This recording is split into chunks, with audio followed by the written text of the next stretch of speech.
In questo giorno che festeggia noi donne, vorrei omaggiare una donna coraggiosa, una femmina napoletana poco ricordata. Maddalena. Parlo di Maddalena Cerasuolo, l'eroina delle 4 giornate, 23 anni, umile operaia e partigiana napoletana, che davanti al crimine nazista ha avuto il coraggio di non farsi i fatti suoi.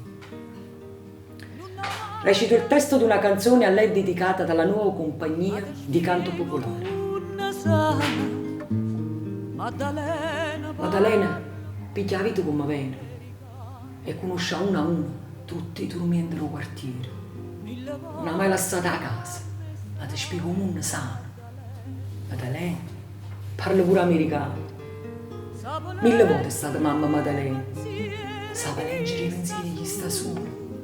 Eppure se non è mai venuta a scuola, ti spiego come è fatto un mondo vero. Quante cose Maddalena può imparare.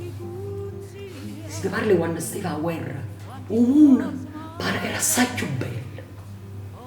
La sera la gente scende fuori pasce per parlare e si asciuttava gli occhi.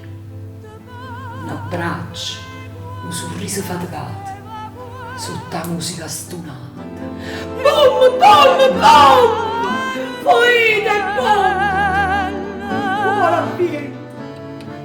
Riune e morte fame, tutto quanto si saziavano rinda all'occhio Maddalena. Quanta femmina cercavano alle noci, quando la notte gelava sangue rinda in vena. Scarfavo il corpo il fuoco di Maddalena. E guardandola, a sorriso, rinda all'occhio le riceve. E sul male tempo, aspetta che si asciutto via e dallo tempo, perché il tempo passa e viene sempre la primavera e siamo tutti più contenti.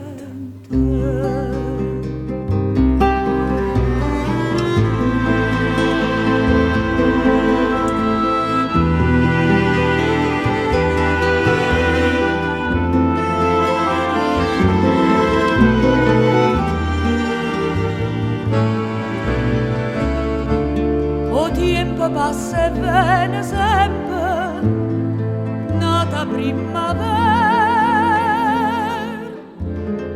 e tu sei più contenta